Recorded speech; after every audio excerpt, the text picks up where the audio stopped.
Hi, everyone. Welcome to our occasional live stream and podcast from the Connected Learning Alliance, where we like to speak to thoughtful writers and thinkers doing work at the intersection of progressive pedagogy, educational technology, justice, equity, and innovation. I'm Mimi Ito. I'm director of the Connected Learning Lab at the University of California, Irvine, and I also help shepherd the Connected Learning Alliance.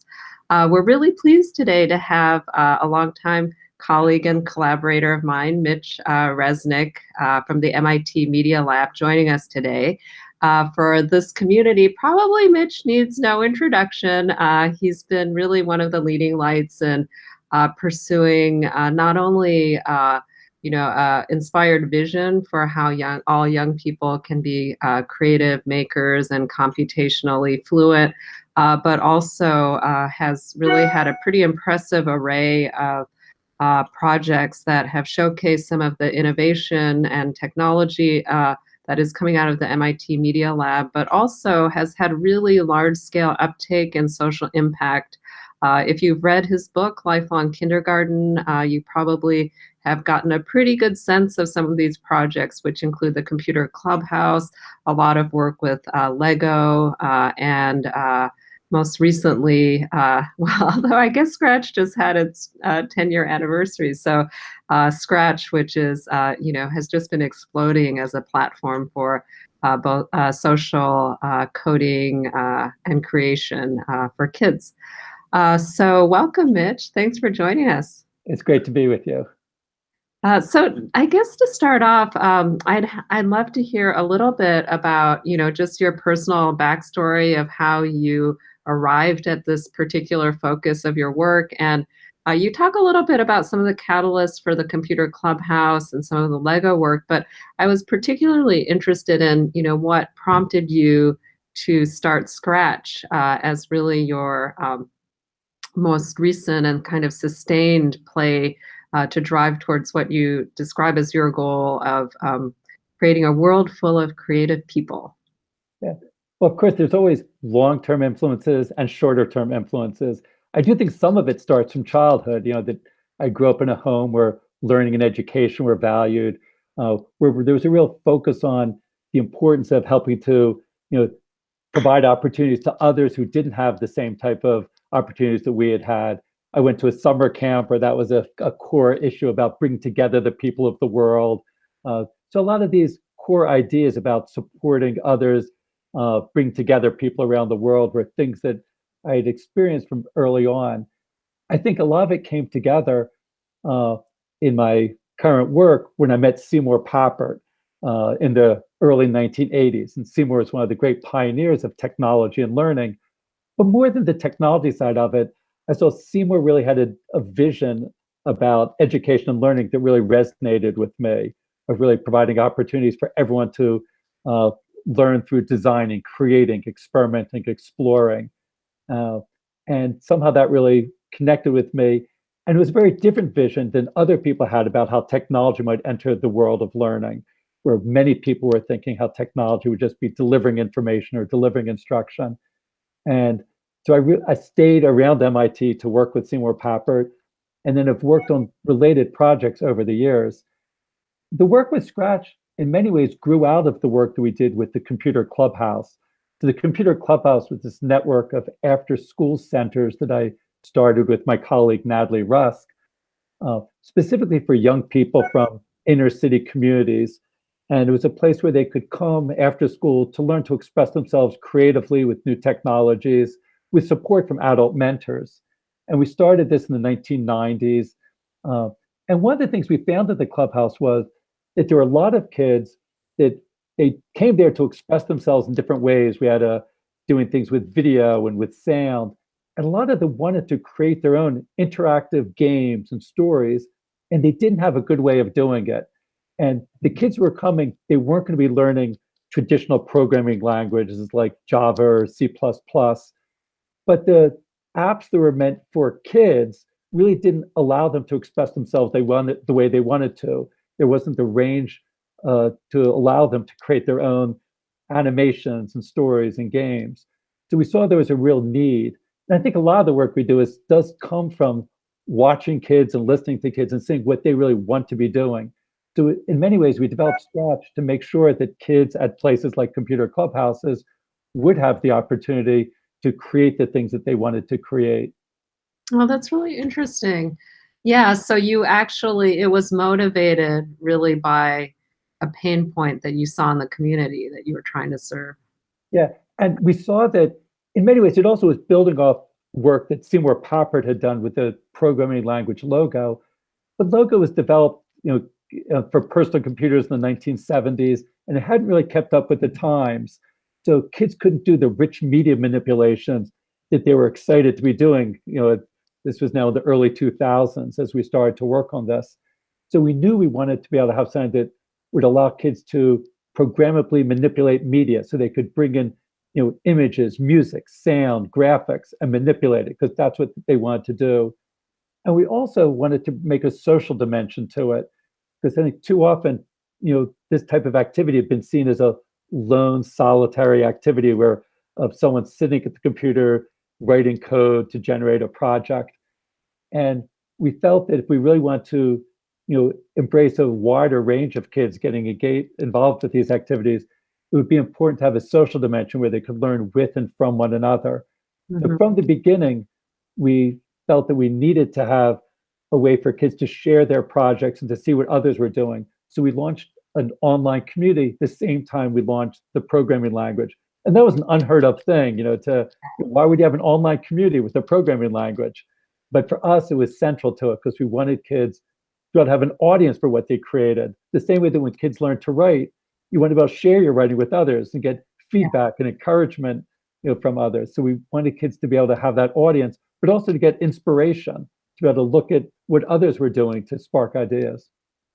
Well, it's interesting because you talk about how some of your insights about kids wanting to share and collaborate came from your experiences at Computer Clubhouse, obviously. But it seems like if we're talking 10 years ago, there wasn't, it was very ahead of its time. Now we sort of, see kids sharing stuff on the internet all the time. I mean, I think when I was in parallel doing research on online communities, we've been seeing that with platforms like DeviantArt and some of them that were around at the time, like that. It's a really powerful engine. So I feel like it's interesting because you arrived at the similar insights from a different sort of set of cases. But, that's what's interesting where I feel like a lot of our insights, even though we were developing them along parallel tracks, really recognize the same behavioral drivers. Yeah, in some ways, again, taking a lesson from Seymour Papert in his book Mindstorms, he talks about being inspired by the samba schools of Brazil, where Mhm. people of all different ages get together to develop the songs and dances for the annual carnival. And he was really inspired by, it wasn't a classroom setting, but just people coming together, learning with and from one another. So that had always been an inspirational vision and Yeah. wanted to see, could we create that same thing online? And to be perfectly honest, when we first we wrote a National Science Foundation proposal that got funded to support Scratch. And we had some vague ideas there about how we wanted this to have a social dimension. Kids should be able to share with each other. But we didn't have a clear vision of how that should work. Hmm. And one of my graduate students uh, at the time, and this is why it's really always important to be working with the next generation who are more in touch with the latest things. He was much more into the emergence of social media at the time and was influenced by Flickr, which was just coming out then. Yeah. And so I remember the day, this Andres Monroe Hernandez, my graduate student, he showed me Flickr. He says, this should be our model. And it just made so much sense. He said, yes, so we happen to be just at the right time where there are models emerging that we Yeah. can build upon. Right. But I think even now it's fairly rare to see educators using those models from the open internet. And I think that's where, having the Scratch community sort of shine a light on this and show that it can happen in a positive and productive way has been really important because obviously like the commercial platforms have been continuing to innovate on this space, but I think in the educational space it's still kind of in my mind at least, an underexploited dimension. Well, and also being able to support a friendly, safe, caring community is not an easy thing to do. So we've invested a lot in trying to create that, but we continue to learn a lot. And it's understandable why a lot of sites for kids are very restrictive in the expressiveness. That you choose from a list of comments that you can give. Because in order to make it safe, they make it restricted. And I think the challenge for us was we want to make it safe but also expressive. And I think that's what we've had to spend a lot of time Yeah. figuring out how to do it, and we continue to learn. Yeah, no, that's so hard. And we've had some interesting conversations because we've been doing work in Minecraft too, where, yeah, I mean, it's hard work, but I think it's been really important that you've had that as a priority from the very beginning. Just for folks who are joining us, live, we are going to be taking questions on Twitter with the hashtag lifelong kindergarten, just one word. So I'll try to incorporate those as they come if you all wanna, and we'll have some open Q&A time at the end if folks have questions that you want me to ask Mitch. So switching gears a little bit, I mean, I think the other thing that's been interesting, as an observer and admirer of your work, Mitch, what you've been doing is not only creating innovative platforms and programs, but you've also managed to really spread and scale these at a scale that's actually, I think, maybe unprecedented or at least pretty unusual among, in terms of educational technology and interventions that have originated in an academic context. And, we've been around this block for many times, but often the kinds of approaches and dispositions that are cultivated in the R&D setting don't necessarily translate to sort of commercial scale deployment, which at least in the case of Scratch, you've certainly achieved that. And I thought it was interesting that some of the processes you described around user-centered design and continuous improvement and iteration, it feels a lot like, what gets talked about in the startup space. And you also in your book talk about how, this cycle that you want kids to learn to imagine, iterate, reflect, and imagine again is something that you also sort of teach your team and embody as an ethos. And I was curious if you could speak to that. Like, what is the secret to your success on the social impact side, Mitch? And do you sometimes has it been challenging to find that success as a professor in a somewhat well-known organization? I should say, certainly it's partly how we organize our team and the process we go through that actually I'm fortunate to be at a place like the Media Lab that I think is a creative space that values and supports a real innovative workspace. So the students I've worked with may have opportunities to experiment and explore and create prototypes and iterate and constantly be trying new things. And that helps us be creative. But to scale and really get things out to the world takes even more. I was reminded of a story about there was one of the local consulting firms that does a lot of educational products, and they had this educational product that was getting out to schools, but not in a big way. And they contacted me. They said they saw how successful Scratch was. They wanted to come over to find out what our secret was. Mm-hmm. They came over and they showed me their product, and it was actually something about genetics and evolution, and it was very thoughtful. I mean, I looked at it, and it was really connecting with deep ideas of biology, and clearly they knew what they were doing. But I thought back to my middle school self, and there's no way I would have enjoyed spending a lot of time with this program. And I think oftentimes things end up either being deep on the idea side, but not really connecting with kids' interests, where you get other things that connect with kids' interests, but don't really connect with ideas. Mm-hmm. I do think the key to our success is being able to do both of those things. Mm-hmm. And some of it is just through experience at places like Computer Clubhouse, is really getting a strong understanding of what types of things kids are going to be engaged with. Because we're only interested in work on things that kids want to keep doing on their own.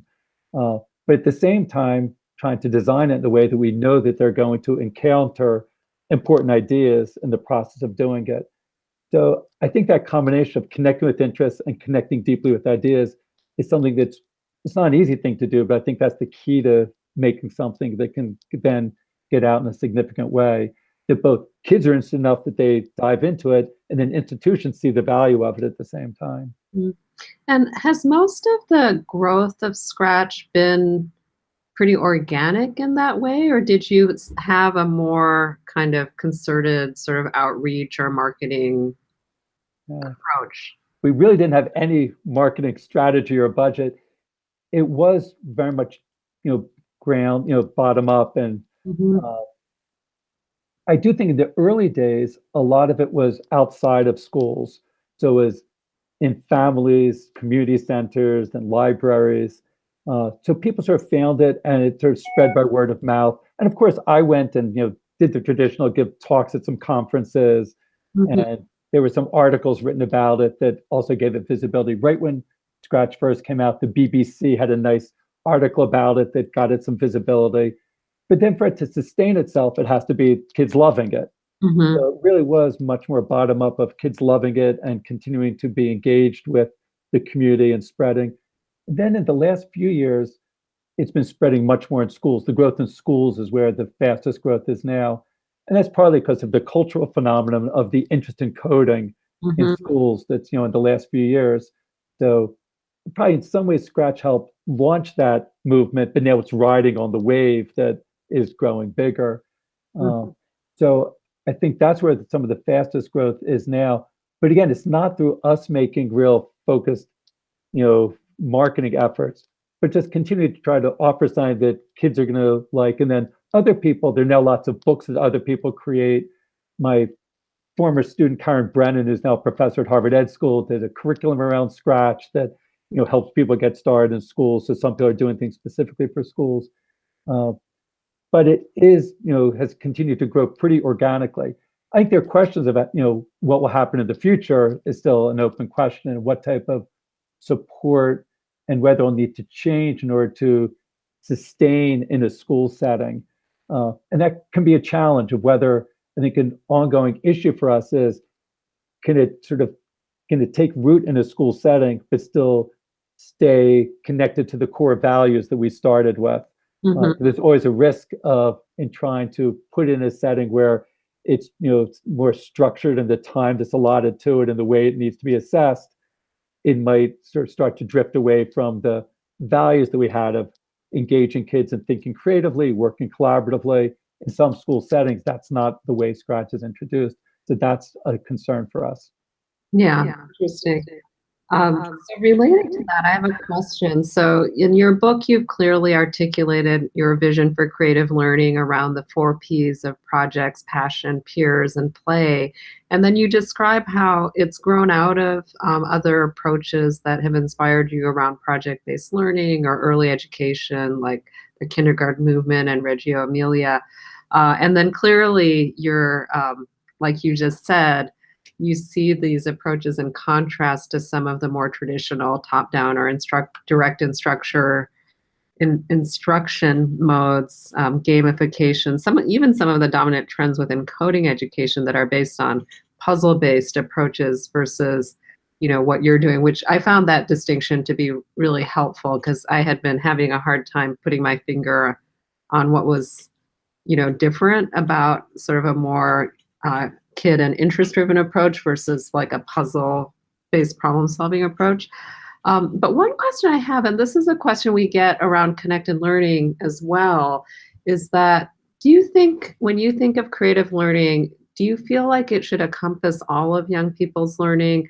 Or is it like one type of learning around many? So for example, when I present connected learning, I get a lot of pushback that says, well, kids have to, do learning the things that they're not interested in sometimes. And, sometimes they just need to practice and drill and learn basic skills or, because connected learning is about integrating interests and opportunity and peer culture. There's also, at least from my point of view, an important kind of learning that kids do that isn't about that's just about messing around with their friends and figuring out how they get along with each other without like doing projects and the kinds of things that you and I are focused on. So I think the question is like, do you see a place for all of these kinds of learning? And creative learning is something you want all kids to have, but it's not everything they need to learn. Or do you see that some of those other kinds of learning are fundamentally not valuable for kids? How would you address that? I guess I see it that I see creative learning as this overarching umbrella that I want to see as the core driving force. But as I work on a project, I might need to learn some specific skills or specific new ideas. And Mhm, it could be that the best way of learning that is in a much more instruction way. mhm, Like as an example, as Khan Academy started growing and proliferating, uh, I mean, I found some, how to think. I was wondering how to think about these videos because a lot of these videos are sort of instruction they're being presented to kids. And I was worried if a school just adopts for their math curriculum, having kids just watch a series of Khan Academy videos, I won't be very satisfied with that because that doesn't feel right and as a way for kids to be learning math. On the other hand, I've seen examples where kids are working on a Scratch project, and in order to work on the project, they're trying to figure out the angle of something, and they realize that trigonometry is going to be helpful to them, and they watch a Khan Academy video. Um, and they're not necessarily going to learn trigonometry or something about variables just by experimenting. Watching a video or getting some instruction in it could be very useful. So I think I'd prefer to see getting instruction in the context of working on these meaningful interest driven projects. So I think there's a role for it, but I'd like to see it as part of this broader effort that still is child driven, interest based. Um, so whenever we can, we do it. I mean, another way, I sometimes see a comment that I often get, which is similar to some of the ones that you were saying, is that people say, well, of course, first kids have to learn the basics and then they could work on projects. mhm. So learn the basics first. And then people are saying, yes, projects are good, but you have to learn the basics first and then you can open up and do projects. And again, another thing I think I learned from Seymour Papert is he would sometimes say, you know, it shouldn't be understand and then use, but understand through using. So, you know, let kids use things, create things, and then understand as part of that process. Because of course, understanding is important, but then do it as part of the overall effort that they're doing. Yeah, no, that makes a lot of sense. So it's like projects and what we call sort of interests more broadly or passions more broadly should be the under or in connected learning we talk about shared purpose too because sometimes it's civic engagement and mobilization, but that learning should be purposeful, not preparatory. So you kind of flip it on its head that you learn in the service of doing something meaningful Yeah. that's meaningful for yourself. Yeah. Well, actually, purpose is one P that I wish I could have included because I do like that. Yeah, But yeah, and I do, and it's one I think about even more now because I agree, and sometimes I sort of integrate it with passion. But yeah, you're right. But one has to think about interest or passion broadly right, about they're right. meaningful to me. So purpose is, was doing things that because it serves a purpose in my community or something that is meaningful in the world. I do see as a really important driver for a lot of kids. But I think we want to support both. Uh, for me, and we try to support both of these in Mm, communities like Scratch, that for some kids, it's doing artistic expression. They're doing this beautiful animation. For other kids, it's doing uh, uh, they're doing a project that's about an important community issue, about some environmental issue or political issue, and they're using this as a way of expressing themselves about that issue. So I think there are multiple pathways, and we do want to support all of those. yeah, yeah. I mean, I guess there's a related question I have is, I think framing it in terms of like a broader conception of passions or purpose helps with this. Like we get the same pushback with the focus on interest driven learning because people tend to think of it as very like the individual that has this passion. And, not all kids are motivated by personal passions in quite that way. But I think there's a related question that I'm curious if you've, gotten any pushback on that, there's the sense that like creativity is nice. Like everybody would agree that it's nice to make things and be creative. But kids need to learn all this hard stuff about they need to get find jobs, engage in civic life. They need to learn to support their families. How would you respond to critics who say that creativity is a nice to have, but not a must have, especially for kids who aren't necessarily already in the creative class or elites who, have a shot at doing some work that is just an expression of their personal creativity and interests? Yeah. Well, for me, creativity is for everyone, and it is fundamental for everyone, uh, both because it's not just about personal expression, although there's a lot of joy one gets from personal expression. But I think increasingly for more and more people, having creative ways of thinking will be important in the workplace, but it's also important in your civic life. If you really want to have a real contribution in your community, you need to be thinking creatively. So I would frame creativity broadly enough that it is something that's going to support you in all those other endeavors, from your personal life to your civic life to your work life. Now, it doesn't mean that everything you do at all times in your work life is going to be great creative expression. Uh, but I do think it for everybody, to both for success and happiness, that sort of this development as a creative thinker, I do think is important for everybody. So I'd continue to argue for it. You're still holding strong. Yeah. Um, I have a somewhat related question. Just, we have obviously been developing the connected learning framework, which has a lot of resonance with, I think, your creative learning framework and the 4 Ps. We call passions interests, but it's pretty similar. And we also really focus on the importance of relationships and peer interaction. I used to call them interests, but I have this thing for alliteration, so I needed to. Wanted the P. And obviously, production centered and project based are similar shared values. I think looking at the two frameworks side by side, the one thing that feels substantively different is that, we are also trying to connect kids' peer culture and their interests or passions to opportunity enhancing experiences. So one of the defining features of connected learning is not only that kids are geeking out with their friends on something they care about, but that is also connected to an opportunity, whether it's, academic learning or civic engagement or, something that relates to their careers. And in part that grows out of, just our concern with equity.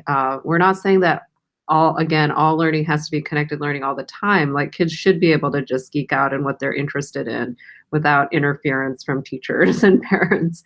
But it does, I think part of that connection to opportunity piece has made us emphasize, um, a little, and this is where there's been, I think, some productive tension around things like, badges and micro credentials and just ways of, maybe not gamifying, but kind of marking learning in ways that kid-driven learning in ways that might be recognized by schools and workplaces. I'm curious how you feel about that, and whether it feels like a point of divergence with some of the approaches in connected learning, or is it a complementary set of conversations? Let's see. There's a few different things I would try to tease apart there. Like, I certainly wouldn't want our approach around creative learning to be seen as just geeking out with friends without parents or teachers, because that can be part of it. But we'd want to have a creative learning approach when you're in school, and we hope to work with educators to support a creative learning approach. So, in a school setting where there are more academic goals, I'd want to rethink schools to take this more creative learning approach, because I think it's going to have more students get engaged for the long term Mhm. around their learning if things were if they had that approach in school. So I worry that if we just move away from a creative learning approach, that it's not going to work for the long term, that's not going to be the success that's going to prepare kids for what they're really going to need in the future, either in the workplace or outside. So I'd still want to bring this to the academic setting, but stay true to a creative learning approach.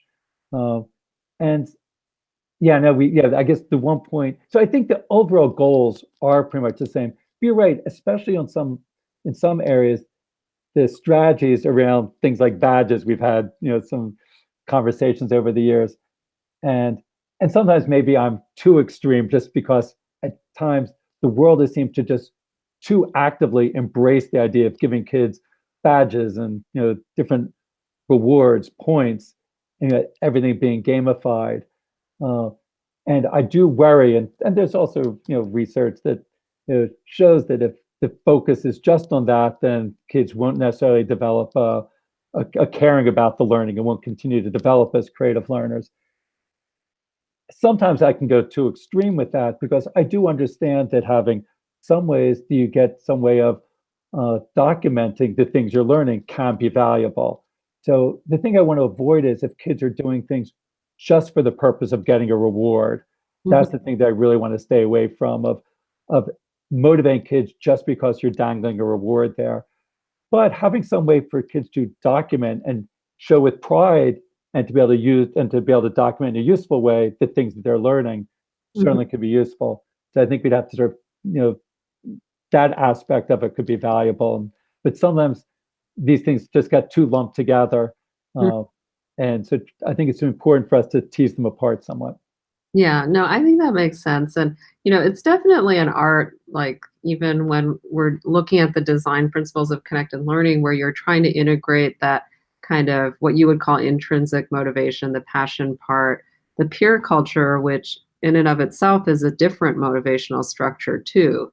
Like a lot of kids are motivated not really like by their personal interests, but by looking good to their peers and having status in peer culture. And then there's the whole sort of what grown-ups are valuing and marking as, achievement markers. And, if you do it really badly, it's kind of what Jim G has criticized as the chocolate covered broccoli phenomenon. That's what you want to avoid.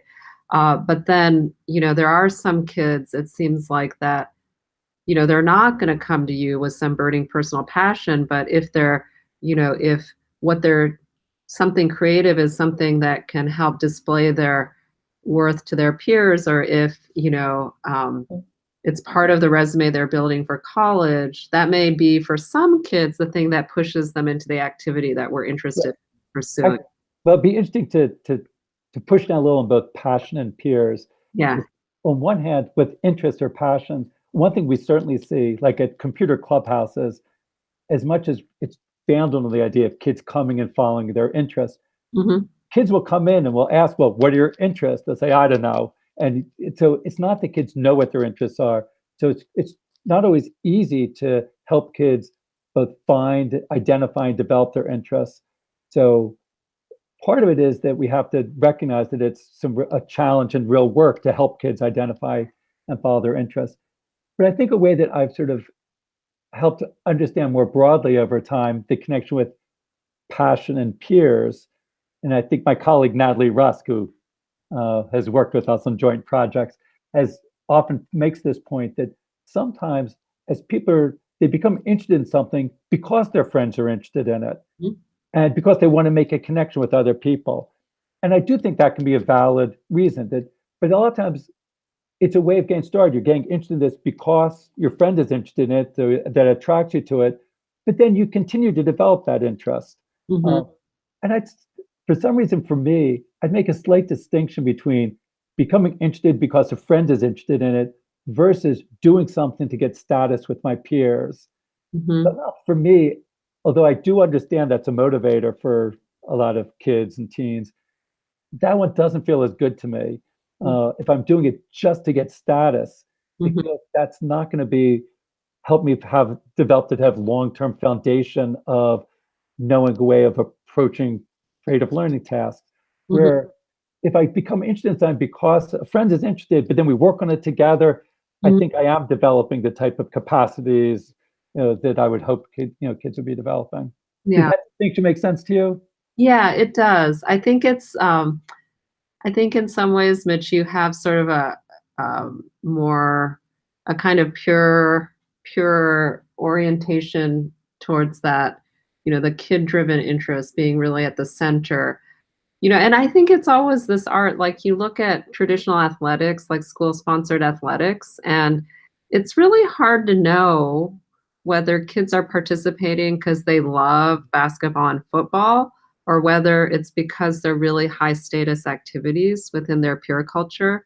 Like it's sometimes hard to disentangle those things. Mm. We do know from the research that what you're describing, the friendship effect, is a real thing. Like if kids friends, they don't have friends, they won't be enlisted in the activity, and if they don't have friends, they won't stick with the activity. That's pretty clear from the research. I think that, in connected learning, we talk a lot about sort of sponsorship of kids' interests, because if the kid, like, and there's a lot of kids who have stigmatized interests, and that has like a kind of depressive effect on their participation. So I don't think status is necessarily a bad thing, if that makes sense. It's more about legitimizing.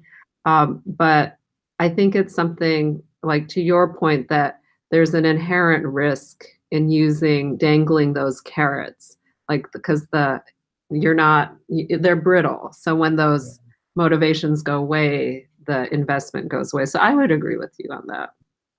I think it's more like, it's just we find that kids enter into the what we would recognize as the learning space through these diverse kind of motivators. And pragmatically speaking, we want to sort of leverage those as much as possible, would be my more pragmatic approach, I suppose.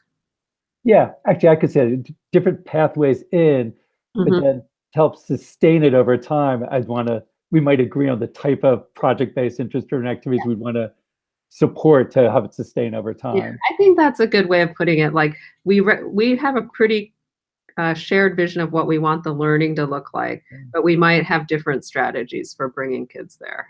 So, um, okay, I'm going to shift gears a little bit and talk about the technology side, because I found it interesting in your book. And, we say this with connected learning too, like connected learning or creative learning doesn't require technology, but we're both in the business of leveraging technology. And you in particular have been focused on computational creation uh, and computational fluency. So, why have you chosen to focus on computers, and what's different about computational making and physical making? Yeah. Well, maybe there are a couple things. One is the digital technologies definitely expand the range of what kids can create. So just new things that can expand the range is a worthy thing. If we think kids learn a lot through the activity of making and creating, then expanding the range is a good thing. So, and the newness, of course, is some factor, both because there's more things for us to explore as we expand this range of what can be made. There's newer things for us to explore about how can we best take advantage of that. Also, it's something that connects more deeply with certain kids. They see this technology as important in the culture. So it's also a way that kids will feel that they're doing something that is going to be important for their being part of this broader culture. So technology plays that role as well. Maybe one other aspect, which is especially that's particular to coding, not just any computational activity, is that as kids create with coding, there's a representation. The program itself is a representation of their thinking. So it's not that I'm just creating an image as I would do. I mean, I'm all in favor of kids creating something with Photoshop and they make a nice image. There'd be value in that. I think there's this added level with coding that the code itself is in some ways a representation of your thinking that you can keep making changes to it, look back on it to reflect on how it is that you did this. So it helps support this process of thinking about your own thinking. So I think that's something that I find particularly appealing, that you don't get quite the same way if I'm doing folded paper to make an origami sculpture or making a sculpture with clay.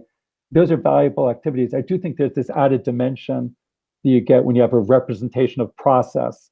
But so it is this process versus product. We care about having a product that we can share with others. We all value the process kids are going through, and some computational approaches and the way we try to do it in our work with Scratch is the kids have a representation of process so that highlights the idea of process.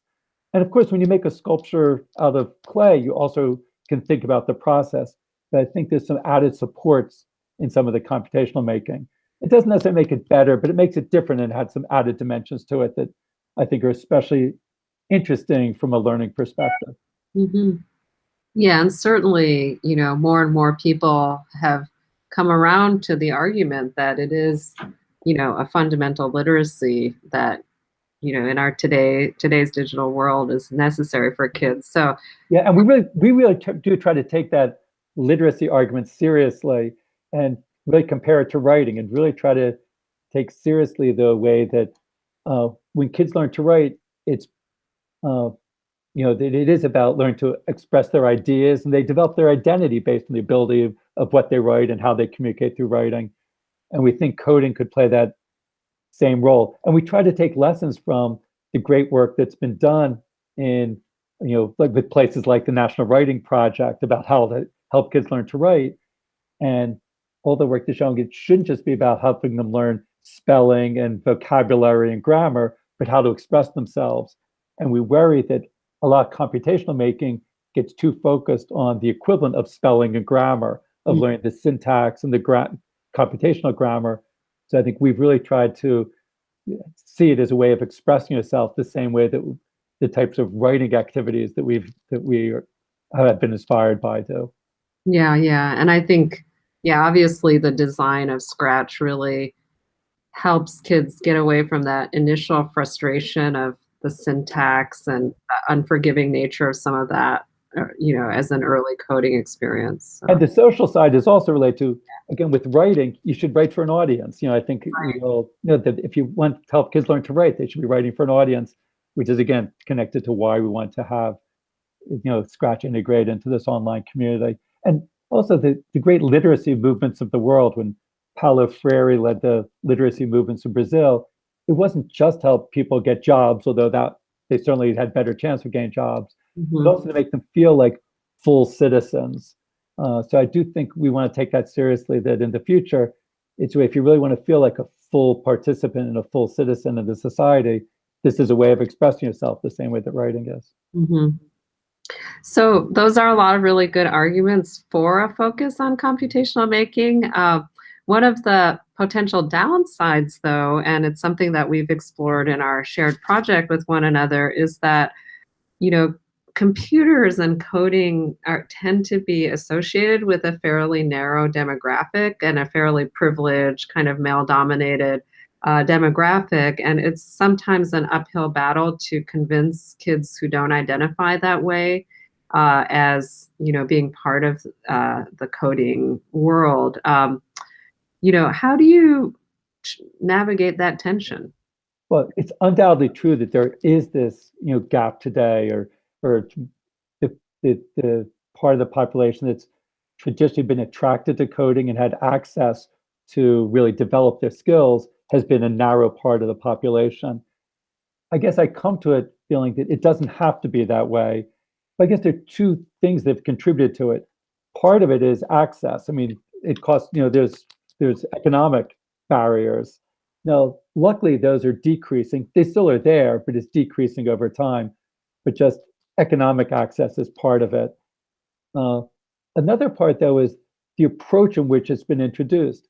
When I took my first coding class when I was in high school many, many years ago, you know, the activities were like to generate a list of prime numbers, and that's going to appeal to a very narrow slice of people. But even the way it's introduced today, it's often introduced in ways that uh, appeal to a very narrow set of people. Like the work we've done in robotics, we know that if you do an after-school club and say, who wants to come and do robotics activities, it'll be mostly boys. On the other hand, if you say, who wants to make an interactive carnival, it'll attract a much wider range of kids. So the type of ways in which you can express yourself and the types of activities, I think, can make a big difference. We've worked together on doing sort of using Scratch for doing hip hop, projects with kids, and it sort of engaged kids who otherwise might not have seen coding as something that was for them, or they didn't imagine themselves as coders, but started to see themselves having interest there. So I think both reducing the economic barriers which are there, but also having an approach which provides these multiple avenues of entry. I think in the past there just haven't been the multiple avenues of entry. And it's hard to flip that switch because then it becomes embedded in the culture. People see it a certain way. So just by adding more avenues of entry doesn't mean things will change overnight. But at least I'm going on the belief, and I hope it's true, is that there's nothing inherent there, that if we just work over time to have multiple avenues of entry, it will be something that everyone can engage with. Hmm. Yeah, and certainly, we share that, that agenda, and it's been really great working with you and folks like Nicole Pinkard and Rika Rose Roque, and who have been trying to expand the imagination of what it means to code and what it means to be a coder. We're getting a lot of nice positive responses on Twitter about some of these issues and how you know some methods and techniques that folks have for fostering interest from Lisa, and we see some just scrolling through some of the Twitter feed before we start winding down here. The issues of shared purpose. I see Jackie, one of our old friends, online. So it's great to see the broader community, connecting with this work, and some of the ideas, especially around social and purposeful learning, seem to be getting a lot of love out there. So I think as we wind down, I just wanted to close with a somewhat open-ended question about your own interests, Mitch, and passions for the future. I know this book has been a big focus of your attention for the past year or more, and Scratch is, exploding, especially with the CS for All movement, picking up steam. The world is catching up with your vision on that front, Mitch. So what's next? I mean, what are your big projects and challenges that you see in your future? Well, I think if I look back over my career, I've often had these bigger projects that I'll sort of work on for a decade, because I think important things you work on for a longer period of time. It's like our work on the computer clubhouse, which continues today, but there's like a decade where myself and the graduate students in my group here put a lot of energy into helping to support the clubhouses and help them as they scaled up from the initial clubhouses to 100 clubhouses. And then we also spent, when Lego was first coming out with the Lego robotics, we spent like a decade, with the people, the students and the staff here, developing prototypes, experimenting, trying them out in schools to be able to see how could robotics enter the lives of kids. And Scratch has been like for the last decade and a little more now, a main focus. And I remember a few years ago, Nicholas Negroponte, the founder of the Media Lab, said to me, "Well, it's great that Scratch got out there. You should now, pass on to someone else. You should do your next thing." And I thought about that because, it's worth, listening to what he has to say. But I ultimately decided that now that Scratch is out there in such a significant way, I want to just build on top of it. So it doesn't make sense just to move away from it, but now that there's a great opportunity. So as I look ahead, I see hopefully that there's this great community out there, and how can we continue to support the community and learn more from it. And this, as we've been discussing in our conversation here, there's still a lot of work to be done to reach more broadly. Even though Scratch is, reaching so many kids, we feel so excited that there's, tens of millions of kids creating Scratch projects every year, but it still needs to reach more broadly. It's still not connecting with everybody, and trying to see how can we let more avenues of entry to let more kids get engaged with it. What are the different types of activities that they might do, the different ways they might express themselves. So I think there's still a lot more that we can do with that, how to have different people play different roles in the community and take on growing roles in the community, and to be able to help sustain this community. So we're coming out with a new generation of Scratch this August, Scratch 3.0. It will have some new capabilities with it that we hope will open up to more people, and starting to position Scratch to work better on mobile devices, which will also open up for more people to be able to use it. So I think continuing to build on what we have, but to reach out to more people, to be able to let them, to let more people use it more deeply and to express themselves more deeply, is I think the main goal. But a secondary project that I point to is we have been running for the last few years an online course called Learning Creative Learning. In fact, I think in our very inaugural session of the first time we offered it, we had you and Joey on and had a conversation. So we've run this online course a few times to help people understand the ideas about creative learning. So I do think another real goal of mine is to help spread these ideas and to help engage people in thinking about those ideas, and to help them connect with others who are interested in these ideas. So my book was one way to share some of my ideas. The online course is both a way to help spread our ideas from our lifelong kindergarten group here, but also to build a community of people who care about these ideas so they can interact with each other, learn from one another, and we can learn from them. So I think that's something else that I'm really hoping to continue to build on. But it's a challenge knowing how to support an ongoing online community that's sharing uh, around these things, sharing these ideas and building on each other's ideas is still a big challenge. We're still learning a lot about it. But between supporting the online community of kids with Scratch and an online community of mostly educators, but also parents and others to share ideas about creative learning, I think are two big things that I want to be focusing on looking ahead. That sounds great, Mitch. I look forward to the next 10 years of Good. following your work. Well, it's been great collaborating with learning from each other's work. So I look forward to continuing that in the years ahead. Yeah. Thanks so much for joining us, Mitch. This was a lot of fun. I really appreciate it. So thank you.